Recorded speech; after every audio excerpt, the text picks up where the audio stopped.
నమస్తే. మనం నిన్నటి నుంచి రేవు పార్టీ బెంగుళూరు దగ్గర జరిగిన ఈ రేవ్ పార్టీ బాగా సెన్సేషన్ అవుతుంది. బికాస్ ఆఫ్ నటి హేమ ఇందులో ఉన్నారు. అండ్ శ్రీకాంత్ కూడా ఉన్నారు అని జెప్పేసి జానీ మాస్టర్ ఉన్నారు అని జెప్పేసి ఇట్లా వార్తలొస్తున్నాయి. అయితే ఇందులో ఎవరికి వాళ్ళు సంజాయిషి చెప్పుకున్నప్పటికీ హేమ మాత్రం ఎందుకు కవర్ చేస్తున్నారు? నేనిక్కడున్నాను, నేను బిర్యానీ చేస్తున్నాను అని జెప్పేసి వార్తలు బాగా వస్తున్నాయి. అసలు ఎందుకు అంటే ఆవిడ కవర్ ఎందుకు చేస్తున్నారు? నిజంగానే ఉన్నారా? లేకపోతే డైరెక్టర్ కేస్ పెట్టొచ్చు గదా! అని జెప్పేసి కూడా చాలా మంది మాట్లాడుతున్నారు. దీని గురించి మనతో మాట్లాడడానికి సీనియర్ జర్నలిస్ట్ భరద్వాజ ఉన్నారు. ఆయనతో మాట్లాడదాం. నమస్తే సార్. నమస్తే. సార్ నటి హేమ ఇప్పుడు పాయింట్ ఔట్ అవుతుంది. ఎందుకు అంటే ఆవిడని ఎందుకు ఫోకస్ చేస్తున్నారంటే చాలా వీడియోలు రిలీజ్ చేస్తుంది. ఇంతకు ముందేమో నేను ఫార్మ్ హౌస్‌లో ఉన్నాను. నేను బాగా చిల్ అవుతున్నాను అని జెప్పేసి ఇచ్చారు. అండ్ ఇవాళనేమో బిర్యానీ నేను చేసుకుంటున్నాను. నేను ఇంట్లోనే ఉన్నాను అని జెప్పేసి కవర్ డ్రైవ్ చేస్తుంది అని జెప్పేసి చాలా మంది మాట్లాడుతున్నారు. అండ్ ఏంటంటే ఎందుకు ఇలాంటి డ్రగ్స్ విషయాలు బయటకొచ్చినప్పుడు మనం రాడిసన్ పబ్‌లో గాని చాలా పబ్బుల్లో సెలబ్రిటీలు ఉన్నారు. కానీ వాళ్ళ నుంచి ఎందుకు వాళ్ళు డైరెక్ట్‌గా కేసులు ఎందుకు పెట్టట్లేదు? మేము క్లీన్ షీట్ తెచ్చుకుంటున్నాం అని అంటున్నారు. మరి మా పైన మా పరువు పోయింది అని చెప్పేసి పరువు నష్ట దావా ఎందుకు చేయట్లేదు అని చెప్పేసి చాలా మందికి ఉన్న డౌట్. అంటే నిజానికి హేమ గొడవ ఆవిడ అక్కడ ఉన్నాను అని చెప్పడం వల్ల వచ్చిన నష్టమేం లేదు. ఒకవేళ ఉండుంటే అంటే కర్ణాటక పోలీస్‌కి తనకి మధ్య చిన్న అంటే ఈవిడ నేను అక్కడ లేను, నా ఫామ్ హౌస్‌లో ఉన్నాను అని చెప్పినప్పుడు వాళ్ళు ఫోటో పెట్టి ఈ 2 కంపేర్ చేసి చూసుకోండి అన్నారు. అవును. ఆవిడ కాస్ట్యూమ్ దగ్గర నుంచి సిమిలర్‌గా ఉండటము, రెండోది లొకేషన్ కూడా అదే అనేది అర్థమయ్యే పద్ధతిలో ఉండటం కొంత వివాదానికి దారితీసింది. దాన్ని అక్కడితో ముగించైనా ఉండుండాల్సింది. ఎందుకు ఈ పార్టీలో మేము ఉన్నాము అని చెప్పడానికి వీళ్ళు ఇబ్బంది పడుతున్నారు అంటే, అక్కడ డ్రగ్ సర్క్యులేషన్ జరిగింది అనేది ప్రధానమైనటువంటి ఆరోపణ. రేవు పార్టీ మీద దాడి చేశారు. ఇతరత్రా దాడి చేయాల్సిన అవసరం లేదు దాని మీద. దాడి జరిగిందే డ్రగ్స్ అక్కడ నడుస్తున్నాయి అనే ఉద్దేశంతో వచ్చినటువంటి కంప్లైంట్ లేదా సమాచారం ఆధారంగా దాడి చేశారు. దాడి చేసినప్పుడు వీళ్ళందరూ అక్కడ ఉన్నారు. పర్టికులర్గా అసలు ఏదైతే ఆ రేవ్ పార్టీ జరిగిందో ఆ లొకేషనే ఓ తెలుగు అతనిది, ఆ ఫామ్ హౌస్. తెలుగు వాళ్ళే ఎక్కువ మంది ఉన్నారు అక్కడ. తెలుగు వాళ్ళ పార్టీగానే అది పాపులర్ అయింది. దట్టు టాలీవుడ్ తాలూకా గ్యాంగ్ చాలా ఉంది అక్కడ అనేది. సరే, శ్రీకాంత్ ఎపిసోడ్లో ఆయన చెప్పుకున్నాడు, నాకు సంబంధం లేదు, అనవసరంగా నన్ను లాగి వేధింపులకు గురి చేస్తున్నారు మానసికంగా. గతంలో కూడా శ్రీకాంత్ చనిపోయాడని ఒకసారి సోషల్ మీడియాలో, లేదు ఆయన తన వైఫ్తో డివోర్స్ తీసుకున్నాడని ఇలా వీడియోలు థంబ్నెయిల్స్ పెట్టి ఆయన్ని వేధించిన సందర్భం ఉంది. కాబట్టి ఆ వేధింపుల పరంపర కొనసాగింపులో భాగంగా ఇప్పుడు ఈ దాడి కూడా చేస్తున్నారు అని చెప్పాడు ఆయన మీడియా ముందుకు వచ్చి. సో కొంచెం అగ్రెసివ్గానే టోన్ పెంచి మాట్లాడాడు తన స్వభావానికి భిన్నంగా. ఏది జరిగినప్పటికీ రేవు పార్టీలో డ్రగ్స్ ఉన్నాయి కాబట్టే మేము దాడి చేసాం, ఇతరత్రా మాకు సంబంధం లేని వ్యవహారం అనేది police version. Drugs, cinema, celebrities అనే టాపిక్లోకి వెళితే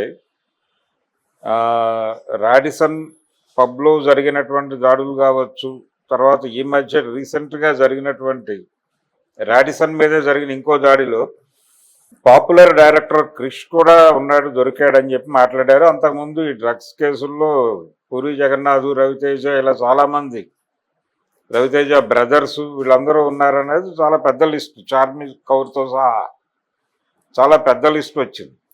వీళ్ళందరూ విచారణకు కూడా హాజరయ్యారు.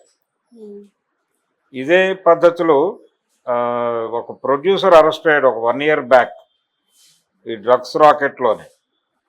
అరెస్ట్ అయినప్పుడు అతని కాల్ డేటా రిలీజ్ చేశారు పోలీసులు బయటకి. అతనికి ఫోన్ చేసినటువంటి వాళ్ళు రకరకాల పనుల మీద ఫోన్లు చేసుంటారు ఆయనతో. అంటే ఆయన తీయబోయే సినిమాలో వేషం అడుగుతూ ఎవరో ఫోన్ చేసి ఉంటారు, ఆ పేరు బయటకు వచ్చింది. వెంటనే టీవీ ఛానల్స్లో స్క్రాల్ వేశారు ఫోటోలు పెట్టి. వాళ్ళ పరువు ఏమైపోవాలి? వాళ్ళు ఏ పని మీద చేసి ఉంటారో వీళ్ళకేం తెలుసు? ఆయన ఫోన్ తీసుకుని ఆయన కాల్ డేటా బయటికి వచ్చే రైట్ ఎవరిచ్చారు పోలీసులకి? ఎందుకు ఈ ఓవర్ యాక్షన్ అంటే దాదాపు 5-6 సినిమా సెలబ్రిటీస్ ఉన్నారు ఆ లిస్టులో. ఈ 5-6 పైగా మహిళలు. సో ఇది ఇంట్రెస్టింగ్గా ఉంటుంది టాపిక్ అని చెప్పేసి వాళ్ళు రిలీజ్ చేశారు. వీళ్ళు కూడా ఉత్సాహంగా వాళ్ళ ఫోటోలు పెట్టి బీజీలు చేసి మరీ షో నడిపారు. వాళ్ళ ప్రైవసీకి ఇబ్బంది పడినట్టే కదా. వాళ్ళు ఆయా ఛానళ్ళకి ఫోన్లు చేసుకుని బతిమాలుకోవాల్సి వచ్చింది. అయ్యా ఆయనకు ఏదో మేము వేరే పని మీద ఫోన్ చేసాం, దయచేసి మా ఫోటోలు పేకండి అని. ఎందుకు దాడి చేయలేదంటే అది మళ్ళీ ఇష్యూ అవుతుంది అనే ఉద్దేశంతో వాళ్ళు కేసులు దాకా వెళ్ళట్లేదు. దాన్ని అడ్వాంటేజ్గా తీసుకుంటున్నారండి. ఇందులో కూడా ఇప్పుడు శ్రీకాంత్ కూడా కేసు వేద్దాం అనుకున్నాను నేను, కానీ ఎందుకులే అని వదిలేస్తున్నాను అని మాట్లాడాడు. అసలు దీనికంటే కూడా కీలకంగా ఇండస్ట్రీ అంటే హేమ గొడవ ఇవన్నీ రేవు పార్టీ బెంగళూరు గొడవలు పక్కన పెట్టేస్తే డ్రగ్స్ ఎవరు వాడుతున్నారు, సినిమా వాళ్ళు మాత్రమే డ్రగ్స్ వాడుతున్నట్టుగా ప్రొజెక్ట్ చేస్తున్నారు రెగ్యులర్గా ఫ్రీక్వెంట్గా.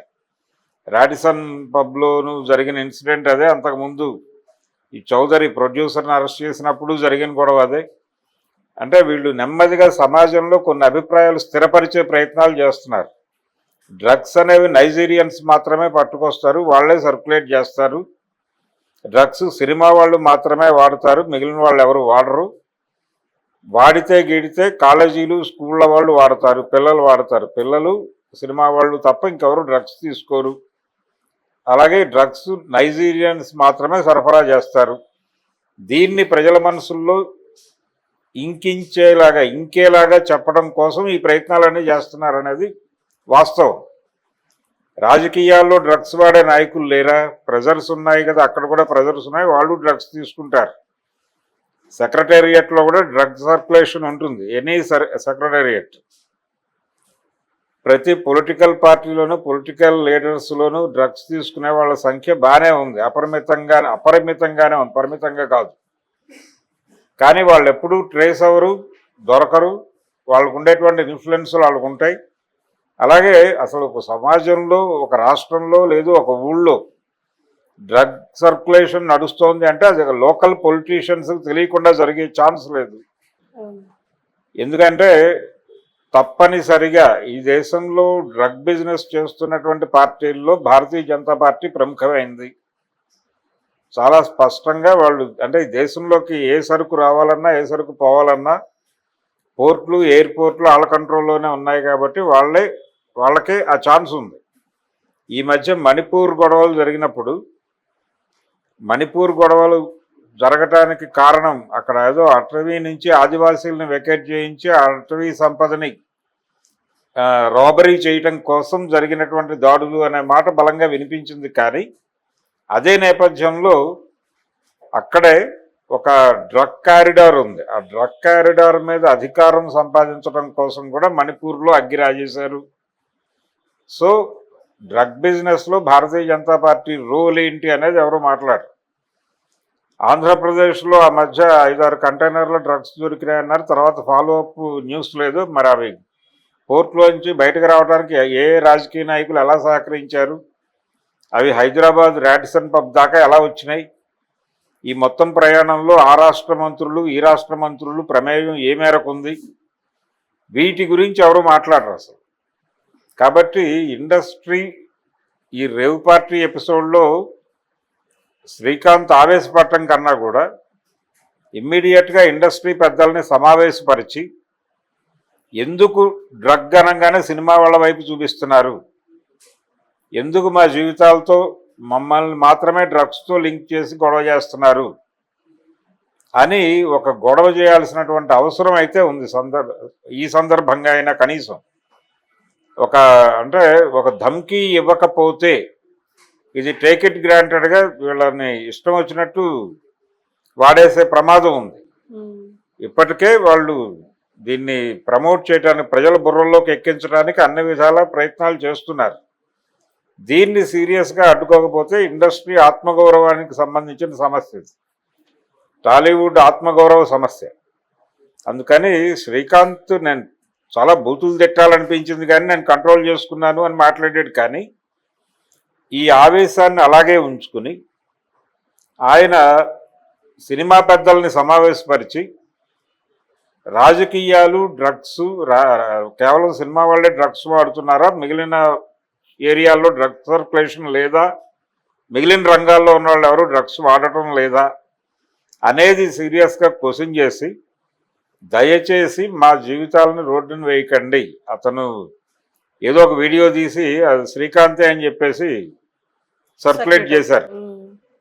ఇలా ఎందుకు మా జీవితాలని బదనాం చేయటానికి, మమ్మల్ని బదనాం చేయటానికి వీటిని వాడుతున్నారు అని ఒక క్వశ్చన్ సీరియస్గా డిపార్ట్మెంట్ని స్టేట్ని క్వశ్చన్ చేయకపోతే ఇది ఇలాగే కొనసాగుతుంది. ఎలాగో సందర్భం వచ్చింది కాబట్టి ఇప్పుడు అందరూ ఒక్కటై ఆవిడ కూడా భయపడాల్సిన అవసరం లేదు. పార్టీలు అన్న తర్వాత అన్నీ సర్క్యులేట్ అవుతాయి, అందులో డ్రగ్స్ ఉంటాయి, ఇక్కడ మాత్రమే దాడి ఎందుకు చేస్తున్నారు, పొలిటికల్ పార్టీలు లేకపోతే పొలిటికల్ లీడర్స్ ఏర్పాటు చేస్తున్నటువంటి పార్టీల్లో డ్రగ్ సర్క్యులేషన్ జరగలేదని మీరు చెప్పగలరా, ఆ ప్రాంతానికి వెళ్ళే దమ్ము లేక మీరు ఇక్కడికి వచ్చి గొడవ చేస్తున్నారు అనేది సీరియస్గా గనక ఒక్కసారి క్వశ్చన్ చేయటం మొదలు పెడితే, ఒక అటాకింగ్గా వెళ్ళకపోతే ఇది ఆగదు. ఆ పని మీద కేంద్రీకరించడం బెటర్. హేమ కానీ శ్రీకాంత్ కానీ ఈ ఎపిసోడ్లో విపరీతంగా బయట నానుతున్నటువంటి పేర్ల తాలూకా వాళ్ళందరూ ఏదో ఇంట్లో కూర్చుని పేపర్ ప్రకటనలు ఇవ్వటం కన్నా కూడా ఇమ్మీడియట్గా ఇది పెద్ద ఇష్యూ అనే వాళ్ళు అనుకుని ఇండస్ట్రీకి సంబంధించిన అన్ని విభాగాల వాళ్ళని కూర్చోబెట్టి వాళ్ళకి సన్నివేశాన్ని అర్థం చేయించి ఇండస్ట్రీ వైపు నుంచి అన్ని ప్రభుత్వాలకి ఒక వార్నింగ్ ఇవ్వకపోతే ఇది ఇలాగే కొనసాగుతుంది. Okay sir, thank you. Thank you.